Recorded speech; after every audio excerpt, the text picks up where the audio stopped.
Amém. Graças a Deus, que louvor maravilhoso. Deus seja louvado pelas vossas vidas, viu? Pessoal, queridos, bom dia a todos. Queridos, mais uma vez estamos aqui reunidos para o nosso culto de hoje e está sendo aqui no Zoom mais uma vez. Graças a Deus por isso. Eu confesso que eu sempre fico muito feliz quando estamos juntos, compartilhando, lendo, ouvindo a palavra de Deus.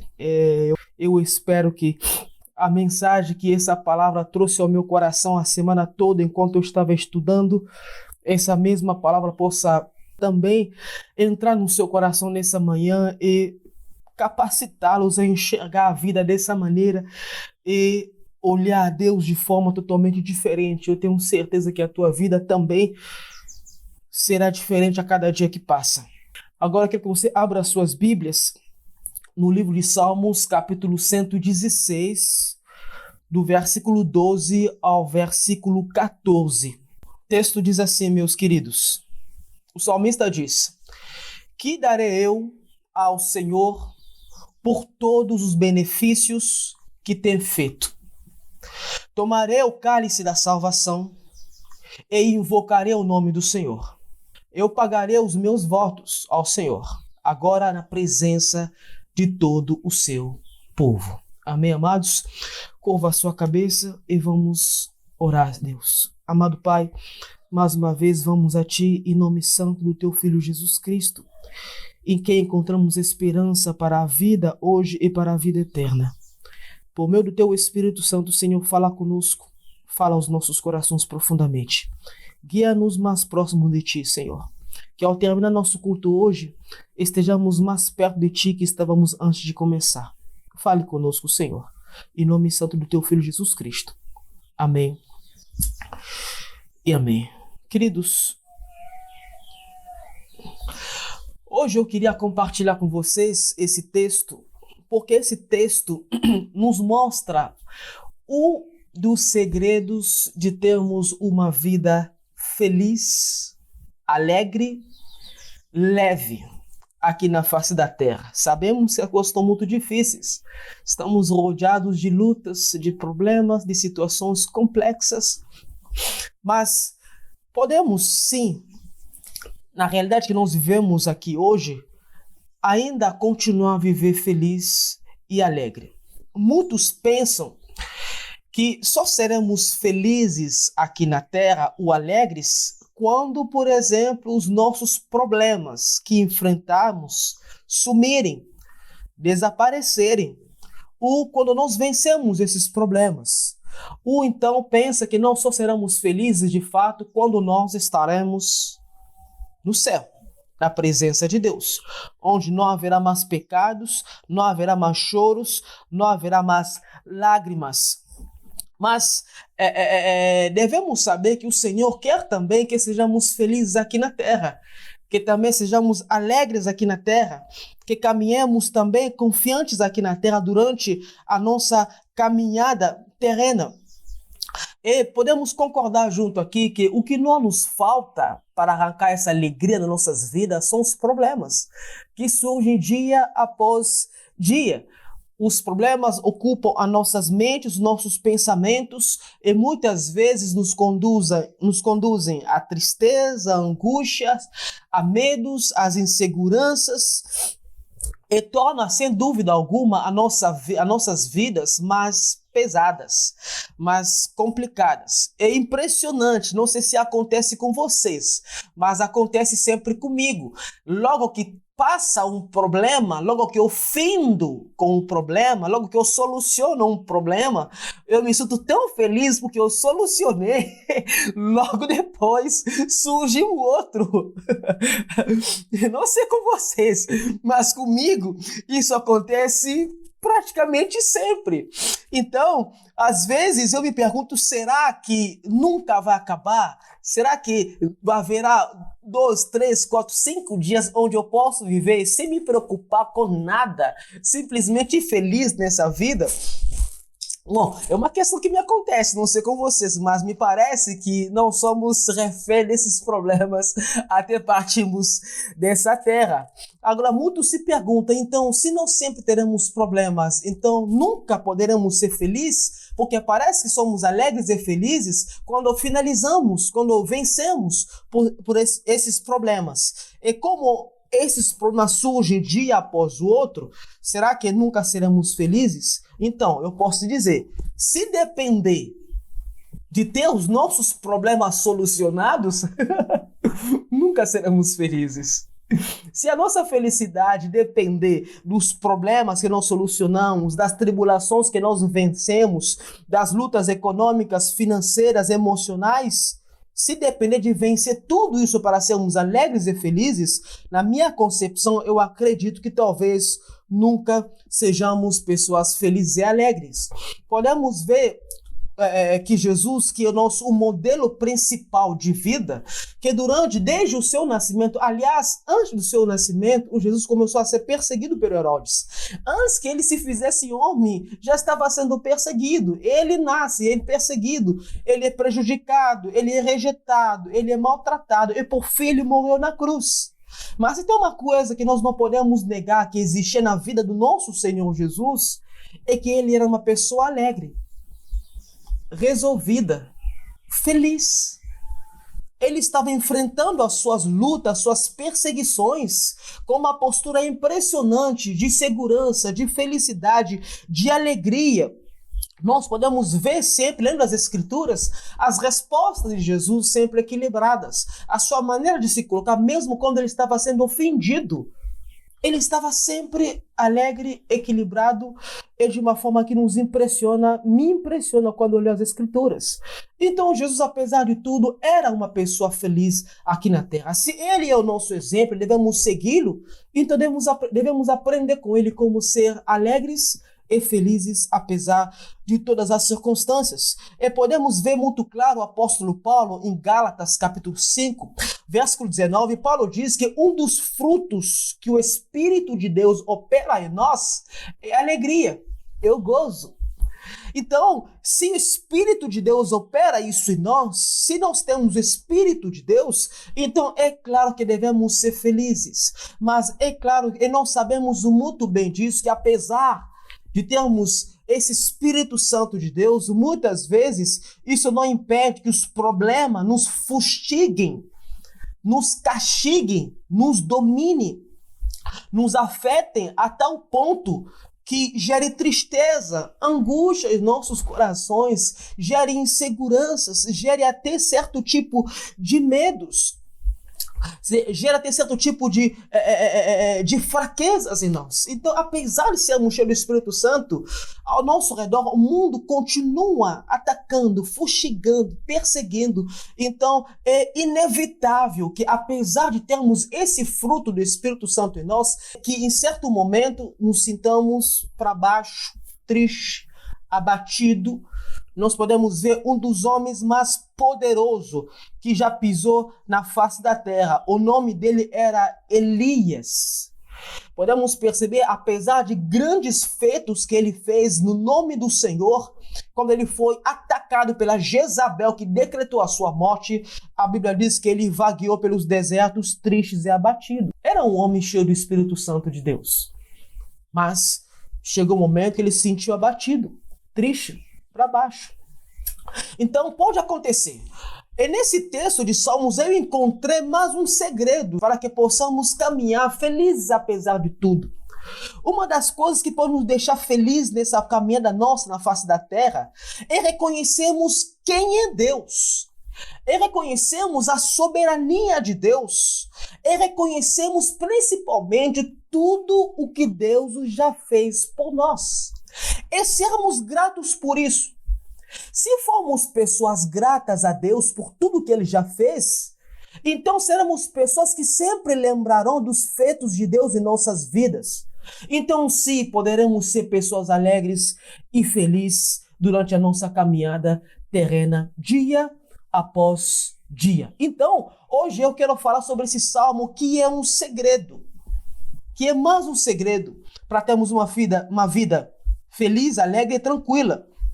durante a nossa passagem terrena. Podemos ver que o agradecer a Deus, ser pessoas gratas a Deus, é uma coisa que é repetidamente vista nas Escrituras. Por muitas vezes o texto fala sobre gratidão a Deus. Podemos ver, por exemplo, Paulo em Filipenses 4, capítulo 6, quando ele diz: não andem ansiosos por coisa alguma, mas em tudo, pela oração e pela súplica e com ação de graça, com agradecimento, apresentem os seus pedidos a Deus. E o Salmo 107, versículo 1. Dê graças ao Senhor, porque Ele é bom, e o seu amor dura para sempre. E logo podemos ver também, 1 Tessalonicenses, capítulo 5, versículo 18, diz: dê graças a Deus em todas as circunstâncias. Quer dizer, agradeça a Deus em todas as circunstâncias, pois esta é a vontade de Deus para vocês em Cristo Jesus. Quer dizer, Deus quer que sejamos pessoas gratas. Deus quer que sejamos pessoas que reconhecem que Ele é bom, que sejamos gratos por tudo que Ele fez por nós nessa vida e Ele continua fazendo. Então, podemos constatar que há muitos versículos que tratam da gratidão humana na Bíblia, o que revela também a importância desse ato de sermos gratos a Deus, como nós vimos em muitos versículos, 2 Timóteo 1:3, Filipenses 4:6, Salmo 107 e 1 Tessalonicenses 5:18. E hoje, especificamente, eu quero mergulhar com muito prazer, meus irmãos, nesse texto que está em Salmo 116, 12 a 14, que diz: que darei eu ao Senhor, o salmista dizendo, por todos os benefícios que me tem feito? Tomarei o cálice da salvação e invocarei o nome do Senhor, pagarei os meus votos ao Senhor agora na presença de todo o seu povo. Primeira coisa que precisamos constatar aqui, você precisa saber que o autor desse Salmo, você sabe que o livro de Salmo foi escrito por vários autores. Moisés escreveu Salmo, Salomão escreveu, Davi escreveu, Asaf escreveu Salmos, somos que escreveram Salmo. O Salmo 116, o autor dele é desconhecido. Alguns teólogos chegam a uma conclusão que quem escreveu esse texto poderia ser o rei Ezequias, porque ele foi um rei que passou por algumas experiências. Aliás, foi o rei que passou pela experiência que é relatada aqui. Mas eu reconheço que na Bíblia tem várias pessoas que passaram por essas experiências. Uma experiência de quase morte. O rei Ezequias, quando ele foi cercado pelo povo da Síria e decretaram invadir Israel, ele quase morreu. Então, clamou ao Senhor, ele recebeu o livramento do Senhor. E também quando o profeta Isaías o visitou, diz: prepara a tua casa, porque logo o Senhor te levará com ele. Então Ezequias ficou abalado, ficou triste. A Bíblia diz que ele clamou a Deus, e Isaías voltou para lá de novo para dizer: Deus lhe diz que vai lhe entregar mais 15 anos de vidas. Então, esse também foi uma experiência de quase morte. Mas eu acredito que haja muitos escritores bíblicos que tenham passado pela mesma experiência de quase morte e, clamando ao Senhor, receberam livramentos. Então, alguns teólogos pensam que Ezequias, por causa disso, mas não existe uma unanimidade quanto ao escritor específico desse texto. Mas hoje eu não quero me ater à autoria desse texto. Eu quero ir a fundo com vocês no conteúdo que esse texto tem para nós, no conteúdo desse Salmo 116. Em geral, esse Salmo, o texto apresenta a vida de um cristão que passou por grandes problemas e clamou a Deus e recebeu de Deus um livramento. E depois desse livramento, ele decide ser grato a Deus por tudo que Deus fez. E enquanto passava por problema, por luta, ele fez votos a Deus. E depois que Deus o livra, ele decide ser grato a Deus e também cumprir o voto, como nós vimos, dizendo no final que eu cumprirei o voto na presença agora do teu povo. Agora, o que chama a minha atenção no versículo 12, eu quero que você preste atenção nisso também, é a pergunta que o salmista faz consigo mesmo. Ele diz: que darei eu ao Senhor por tudo que ele tem feito por mim? Queria que você parasse um pouco e fizesse a mesma pergunta a si mesmo. Que posso eu dar ao Senhor por tudo que ele tem feito por você? Essa pergunta me faz pensar: o que Deus tem feito por mim? Ele me leva a te perguntar o que Deus tem feito por você, desde que você o conhece, mesmo antes de conhecê-lo. O que ele tem feito? Enquanto você ainda era ímpio, era ímpia, vivia no seu mundo, até ele te trazer para mais perto dele. O que é que ele tem feito por você? Eu não tenho dúvida que você nem chegou a 5% ao lembrar das coisas que ele fez por você. Ele fez tantas e tantas, que são inumeráveis, incontáveis. Nós não podemos contar, imensuráveis, quantas coisas ele fez por nós. E nessa primeira frase, eu quero tirar duas coisas interessantes aqui. Eu quero que você preste atenção nisso juntamente comigo. Ele diz: que darei eu ao Senhor por todos os benefícios que tem feito por mim? Por tudo que tem feito por mim. A primeira coisa que posso perceber aqui e enxergar no salmista, no escritor, um sentimento profundo de gratidão por tudo que Deus fez por ele. Quando ele diz: por todos os benefícios que tem me feito, por todas as coisas que tem feito. Então podemos enxergar aqui no salmista um sentimento muito claro de reconhecimento de que na vida dele ele tem usufruído dos benefícios que não partiu dele, mas que partiu de Deus. Que na vida dele tem experimentado graças, favores, bênçãos que partiu do amor de Deus, que partiu da soberania de Deus, que partiu do desejo de Deus de supri-lo. O salmista reconhece que tem recebido favores imerecidos. Ele reconhece que tem sido auxiliado por Deus. E não foram poucas vezes. Ele diz por tudo. Não foram poucas, foram muitas bênçãos que ele tem recebido. Foram muitos benefícios que ele tem usufruído.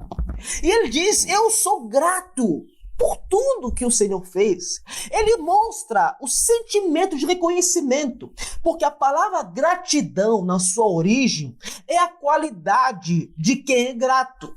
É o reconhecimento de uma pessoa por outro. Alguém que lhe prestou auxílio, benefício e um favor. É exatamente o que podemos ver aqui o salmista fazendo, reconhecendo que a toda a sua vida ele tem tido o auxílio de Deus, o favor de Deus, os benefícios de Deus. Queridos, sabe, talvez aqui tenhamos hoje uma das lições mais importantes para sermos verdadeiramente felizes. Sabe? Agradecer a Deus por tudo que Ele já fez por nós. Queridos, se pararmos um pouco para ver o que Deus fez, eu te garanto nessa manhã, se você parar, ou se você se der o privilégio de pegar uma caneta, de pegar um papel, um caderno, e começar a escrever, e a se lembrar de todas as coisas que Deus já fez na sua vida, desde que você o conhece, e de todas as coisas que Deus já fez na sua vida, antes que Ele se revelasse a você, eu tenho certeza nessa manhã que você ficará perplexo. Você não terminará de escrever, você cairá em lágrimas, em choros. Você cairá no grande desespero, porque você vai perceber: meu Deus do céu, quantas coisas Ele tem feito por mim. Você ficará perplexo, você ficará doído, você chorará inconsolavelmente, você ficará maravilhado. E sabe o que mais você vai sentir? Uma profunda vergonha de si mesmo.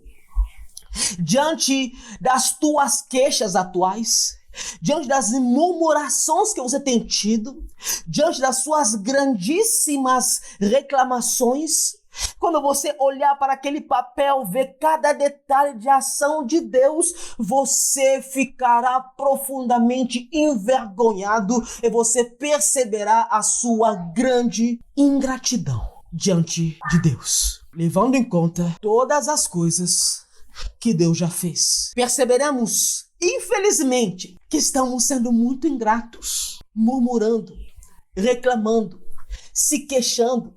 Teremos a vergonha, ficaremos perplexos e envergonhados, meus irmãos, como eu fiquei perplexo e envergonhado quando esse texto veio à tona na minha mente. Eu percebi a minha ingratidão. Se recordamos das grandes obras de Deus nas nossas vidas, por um instante somente, eu te garanto que todos os seus medos desaparecerão.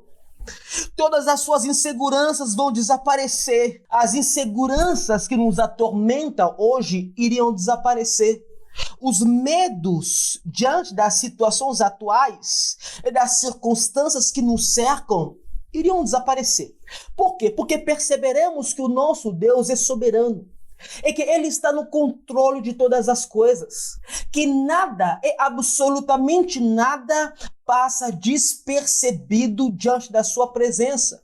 Porque diz a sua palavra que todas as coisas estão nuas e patentes diante daquele que um dia todos nós haveremos de prestar conta.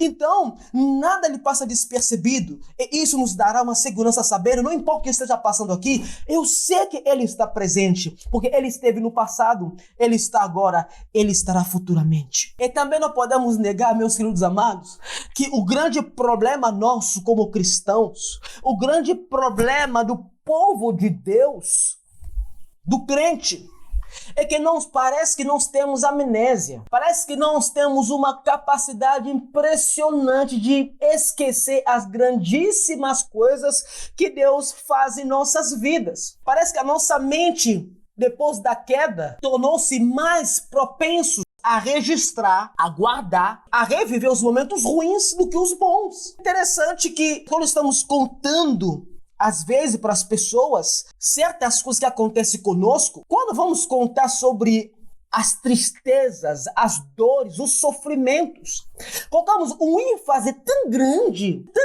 nas coisas ruins que nós passamos e colocamos um ênfase pequeno nas coisas maravilhosas que Deus faz. Vou dar um testemunho. 50 minutos, 48 minutos falar de dor, de sofrimento, de perda, de angústia, de doença. 2 minutos falar, e Deus me fez vencer. Aleluia, amém, pronto, acabou. Parece que damos mais ênfase nas coisas ruins. Parece que a nossa memória registra mais coisas ruins e menos coisas boas. Por isso, nós muitas vezes esquecemos grandes coisas que Deus fez. Quando passamos por certas coisas, a gente lembra de alguém que passa por uma certa situação, a gente fala, meu Deus, já passei por isso. Meu Deus, que coisa ruim. Tu não sabe o que aconteceu comigo. Você conta o que aconteceu com você, mas esquece de contar o como Deus te livrou. O que Deus fez para te livrar. Você esqueça de contar os detalhes do cumprimento das escrituras do que Deus fez. Parece que é mais importante contar suas lamúrias, sofrimento, fomes, do que contar a glória de ser resgatado por um Deus soberano e grandioso. Então, o nosso problema é isso. Nós somos praticamente iguais. Você quer ver como nós esquecemos rapidamente as coisas? O povo de Deus, você sabe disso. O povo de Deus ficou um longo tempo, mais de 400 anos no Egito, escravidão, sofrendo depois da morte de José. Deus manda Moisés. Meu Deus, irmãos, você vai perceber que no livro de Êxodo é o livro de ver as maravilhas esplêndidas de Deus. Deus, para libertar o seu povo, mandou simplesmente 10 pragas. Ele fez acontecer 10 pragas no Egito. E cada praga destronava uma entidade adorada no Egito. E nessas 10 pragas, Deus livra o povo. Olha bem isso. Deus arranca o povo de uma escravidão de quase 400 anos. Deus os tira dessa escravidão. Deus promete levá-lo para a terra prometida. Deus envia Moisés a ser o agente acionado para a operação desse resgate. E Deus tira o povo do Egito. O povo chega diante do mar vermelho. O povo olha para trás, Faraó chegando com seu exército poderoso para esmagá-los. Sabe o que o povo fez? Virou para Moisés: Moisés, tá vendo? Podia ter nos deixado no Egito. Agora que vão morrer no deserto, não tem nem túmulo pra gente. Gente, depois de Deus manifestar a sua glória, enviando as 10 pragas, o povo, diante da próxima luta, adversidade, murmura, reclama, esquece o que Deus fez. E Deus faz um milagre. Deus é tão bom, Ele é tão paciente conosco, que Ele faz um milagre. Ele abre o mar, Ele o faz passar. Ele o faz passar em terra enxuto pelo mar. E Deus faz eles presenciar uma das experiências inarrável. 2 muros de água sendo levantados à esquerda e à direita, e eles passam por dentro, eles atravessam o mar, eles chegam do outro lado, e a olho nu eles veem o exército de Faraó sendo precipitado pela mesma água. Deus opera um grande livramento para Israel. Israel chega no Monte Sinai. Gente, Israel chega no Monte Sinai. Moisés sobe, fica 40 dias buscando a Deus. Eles escutam um barulho lá embaixo. Deus fala: Moisés, você tem que descer, porque o teu povo já era. Moisés desce. Ficou tão transtornado o homem de Deus, apesar de ficar diante de Deus 40 dias, Moisés fica tão transtornado que quebra a tábua da lei. Porque o povo constrói um bezerro com a ajuda de Arão, e começa a adorar, dizer o seguinte: este é o Deus que nos livrou das mãos de Faraó do Egito. Olha o que o povo faz. Olha como o povo esquece. O povo esqueceu as pragas, o povo esqueceu o mar se abrindo, o povo esqueceu por um curto período, igualzinho a gente. Louvamos a Deus porque nós vencemos. Na próxima batalha que surge, murmuramos, nos queixamos, esquecemos as ações de Deus para nos livrar, esquecemos. Por isso muitos de nós hoje estamos vivendo cabeça abaixo, tristes, angustiados, medrosos, amedrontados. Por quê? Porque esquecemos o que Deus já fez. A gente vê a pandemia chegando, os números de morte, estamos sendo afetados, ficamos tão pequenados, ficamos tão frustrados, esquecemos das grandes coisas que Deus já fez. E quando esquecemos, praticamente, esquecemos a sua soberania. Paulo diz em 1 Tessalonicenses: sabe qual a vontade de Deus? Agradeça-o em todas as circunstâncias, porque essa é a sua vontade. Deus quer que sejamos gratos em todos os momentos, que lembremos das grandes coisas que Deus fez. Queridos, nós temos milhões, eu posso repetir milhões de vezes, que nós temos milhões de motivos para agradecer a Deus. Sabe, muitas pessoas fazem um culto de agradecimento, um culto de ação de graça, porque foi promovido no trabalho, porque venceu um câncer, porque conseguiu vender uma propriedade. Eu não sou contra você fazer um culto de ação de graça, mas o que me parece é que não somos somente gratos pelas coisas grandiosíssimas que Deus faz, que todo mundo vê. Parece que somos gratos por coisas que vocês podem testemunhar ao nosso redor. Vou te fazer algumas perguntas. Você é feliz e grato a Deus porque você acordou hoje?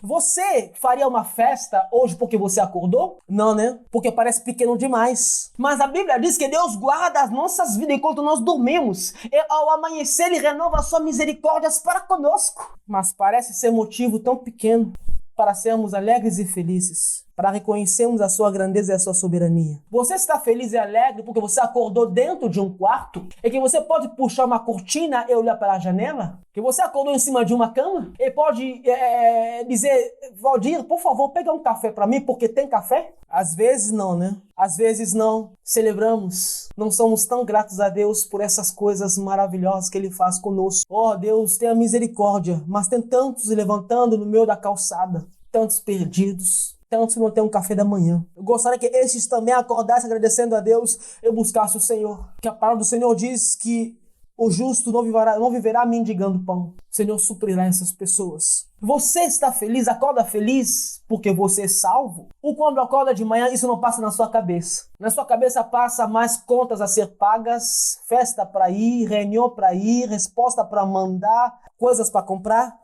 Às vezes não celebramos a nossa salvação. Um pregador chamado Josué Irion diz que na China comunista tinha salas, porque o povo não tinha Bíblia. Tinha uma sala onde tinha uma Bíblia acorrentada e que se fazia filas para que as pessoas pudessem ler uma página da Bíblia. Um dia tinha uma pessoa que aguardava ler um salmo há muitos anos. E naquele dia chegou o dia dele ler aquele salmo. E quando ele estava na fila, parece que chegou alguém querendo entrar na frente dele. Ele diz, não, por favor, eu te suplico.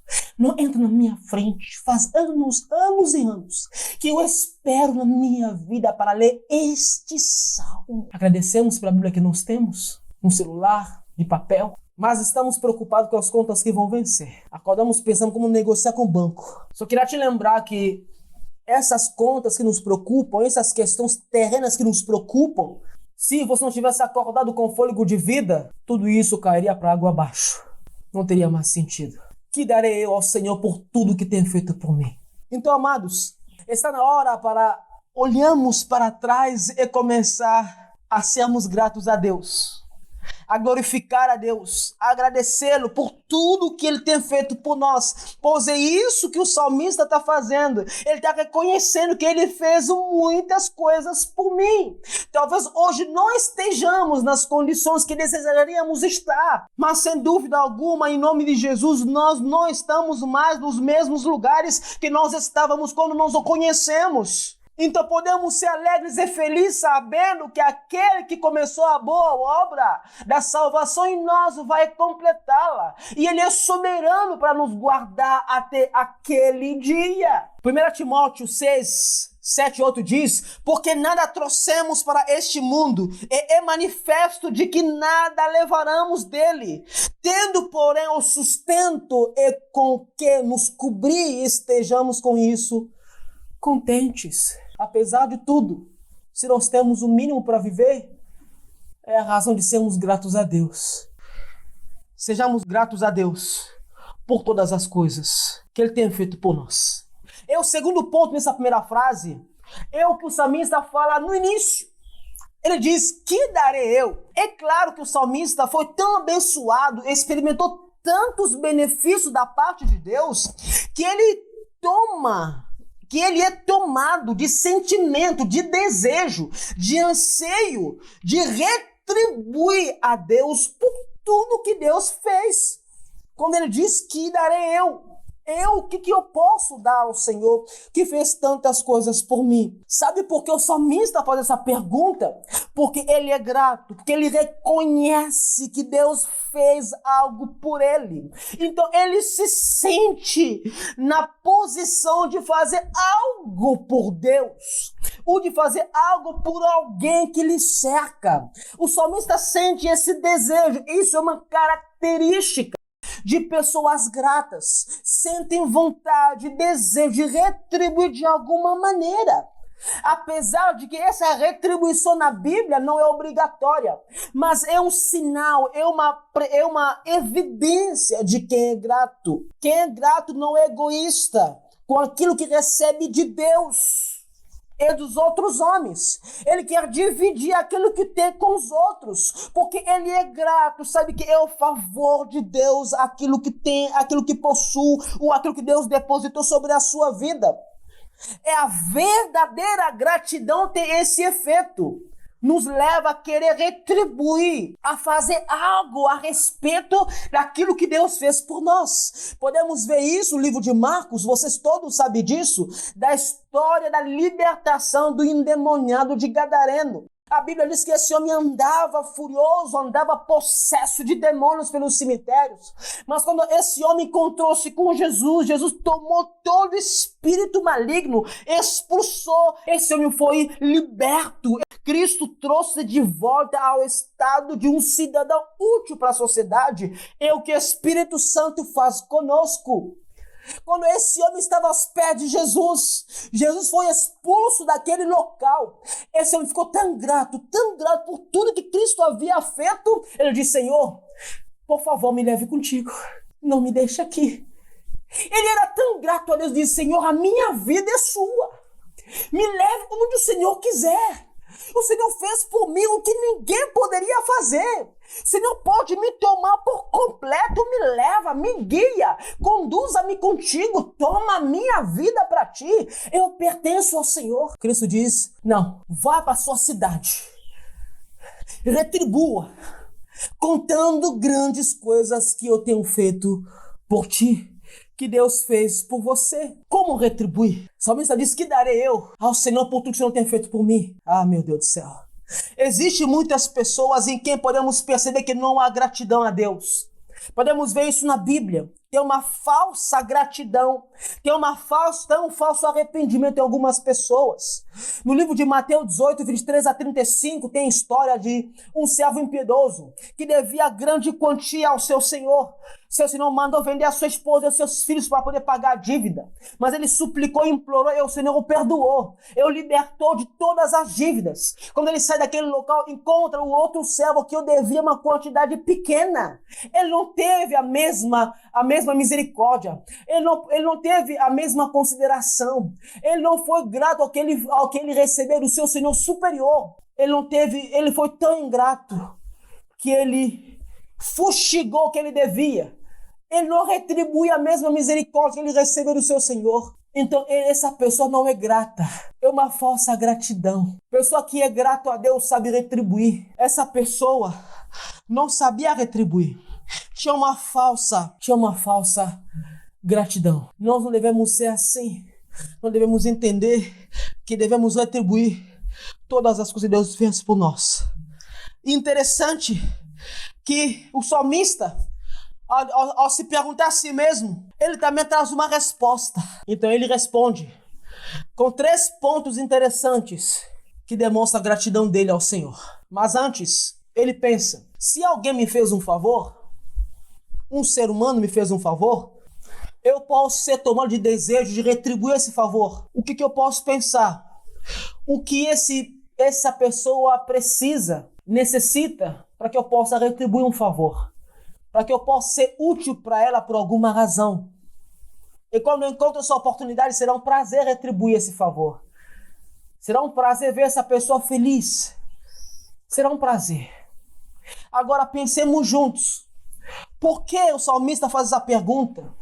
Como nós, eu e você, podemos retribuir a um ser que tem tudo, que não tem necessidade, que não tem fraqueza, que não tem falha, que tudo que nós possuímos, ele tem muito mais que isso.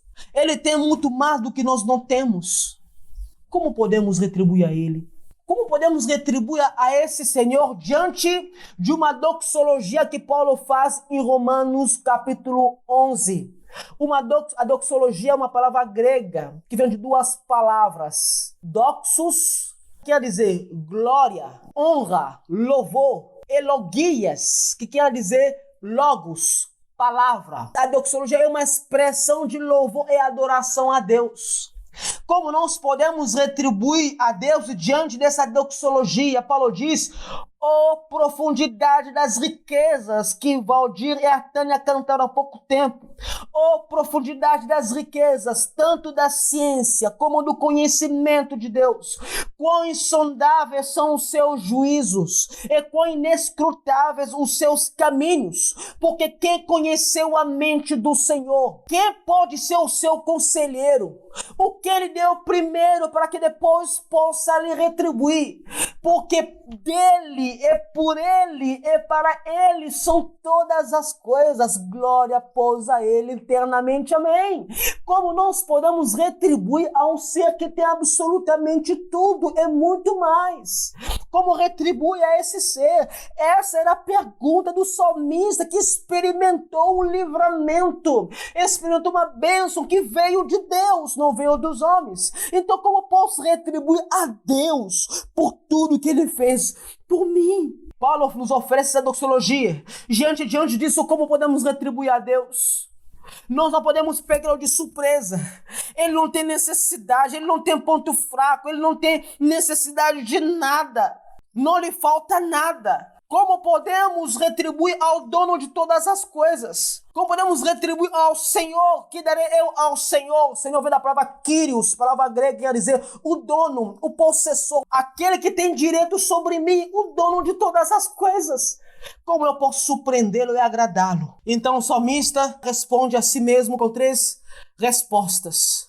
E logo encerrarei a minha exposição. Só que eu preciso que você entenda uma coisa. Essa resposta do salmista não acrescenta nada na glória do Senhor, mas são evidências de que, de fato, o salmista era grato. Então o salmista diz, ele pergunta, que darei ao Senhor por tudo que tem feito por mim? Ele diz, eu tomarei o cálice da salvação. Precisamos entender, a Bíblia trata de 2 tipos de cálice. Cálice da ira de Deus, como está em Salmo 75, versículo 8. É o cálice da salvação que está em Salmos 16, 5. O cálice da ira de Deus foi o que Cristo bebeu na cruz. Representa o derramar da ira de Deus sobre Cristo. A ira que estava sobre os homens pecadores estava sendo derramado sobre Cristo Jesus. E Cristo na cruz, ele absorve toda essa ira. Ele bebe desse cálice da condenação, da justificação. Agora, algo muito importante a nos atentar é que quando Cristo bebia do cálice da ira, nós cristãos, todos nós que cremos nele, estava sendo dado a nós o cálice da salvação, o cálice da justificação, o cálice da libertação. Esse cálice é o derramar da vida santa, do Espírito Santo de Deus em nós, que opera em nós a vida de redimidos. Em João 6, 55, 57 diz, porque a minha carne é verdadeiramente comida, e o meu sangue é verdadeiramente bebida. Quem come minha carne e bebe o meu sangue permanece em mim e eu nele. Assim como o Pai que vive me enviou, eu vivo pelo Pai. Assim quem de mim se alimenta, por mim viverá. O cálice da salvação é quando o Espírito do Senhor está nas nossas vidas e passamos a viver de acordo com a vontade de Deus. Quando tomamos o cálice da salvação e Deus vem habitar em nós, temos a vida de redimidos, vida guiada do Espírito Santo. Em João, Jesus diz, aquele que de mim se alimenta, por mim viverá.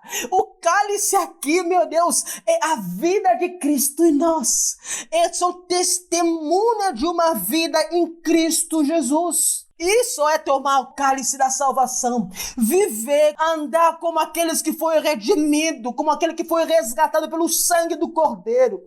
Receber isso é a primeira coisa que o salmista diz. Como eu e você podemos ser gratos a Deus, é viver conforme a palavra de Deus, é viver conforme os ensinamentos cristãos, é viver conforme a luz das Escrituras.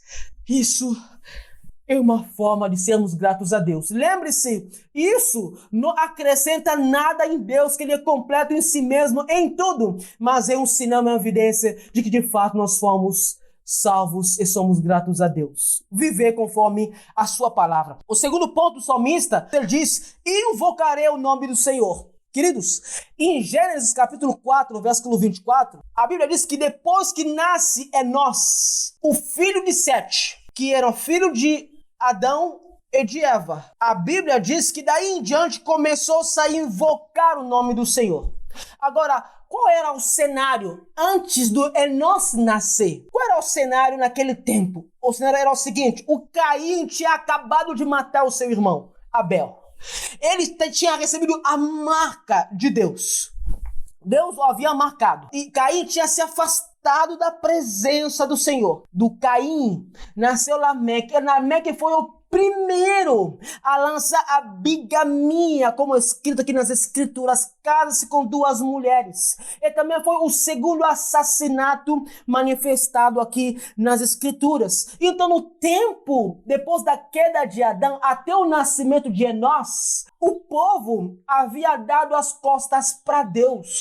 O povo vivia distante de Deus, seguia os seus próprios padrões de vida. E quando Enós nasce, tempo de Enós, a Bíblia diz que as pessoas começaram a buscar a Deus. Antes de Enós, e até mesmo depois que Enós nasceu, o coração das pessoas estava tomado por uma maldade que no fim culminaria no dilúvio. Mas depois que Enós nasce, as pessoas começam a invocar. O que isso quer dizer? A palavra invocar significa voltar-se para alguém, olhar fixamente para alguém, se render completamente a alguém.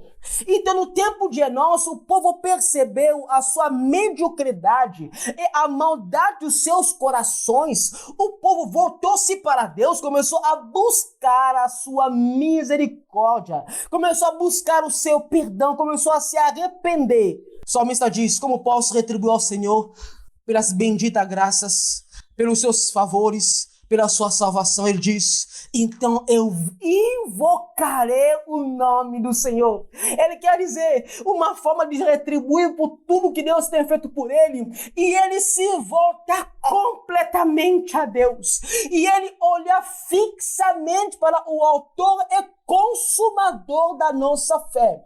Ele se voltar por completo à soberana vontade de Deus.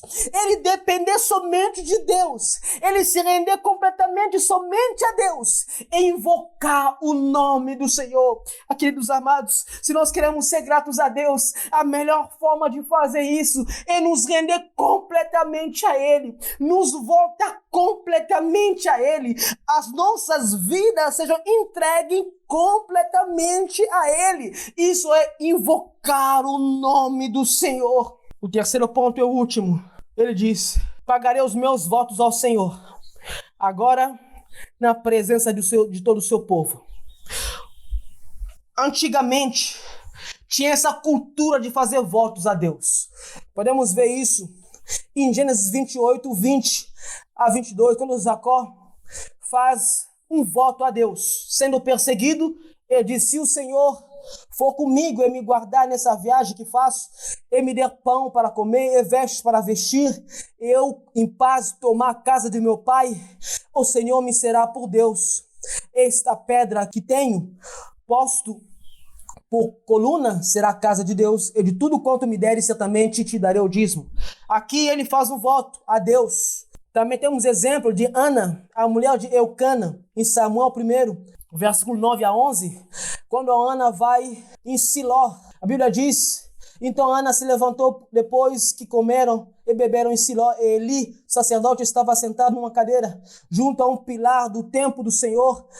Ela, pois, com amargura de alma, orou ao Senhor e chorou abundantemente. Ele fez um voto dizendo: Senhor dos exércitos, se benignamente atentares para a aflição de tua serva, e de mim te lembrares da tua serva, não te esqueceres, mas a tua serva deres um filho, homem, ao Senhor, o darei todos os dias da sua vida, e sobre a sua cabeça não passará navalha. Aqui Ana também faz um voto a Deus para que Deus pudesse dar um filho. E se Deus desse um filho, ele entregaria Samuel ao serviço de Deus. Até na lei de Moisés tinha uma regulamentação sobre os votos de Deus no Antigo Testamento. Porém, no Novo Testamento não há texto que nos incentiva a fazer votos a Deus. Não somos ensinados a confiar completamente em Deus. Que o nosso sim seja sim, o nosso não seja não. Se precisamos de algo de Deus, que o peçamos e confiemos que se Ele fez grandes coisas por nós, Ele fará. Não devemos entrar nessa neurose de que eu tenho que fazer voto a Deus. Mas caso eu faça um voto a Deus, o meu conselho é que você cumpra. Mas você não precisa fazer voto. Quando oramos, devemos confiar em Deus, que Ele fará o que é melhor para nós. Mas se você quiser fazer voto, Claro que você é livre para fazer, mas eu não te garanto que Deus responderá conforme você pedir. Então, quiser fazer voto, faça. Mas, mais do que fazer voto, é você confiar em Deus. Pedir as suas necessidades e confiar que Ele pode nos suprir. Então, queridos, finalizando o nosso culto hoje, que o tempo já está acabando, quero te lembrar que Deus está no controle de todas as coisas. O segredo para continuarmos alegres, apesar de tudo, é sermos gratos a Deus. Eu convido você, querido, seja gratos a Deus por tudo. Não olha sempre as circunstâncias e os problemas, mas lembra de tudo que Ele fez por nós.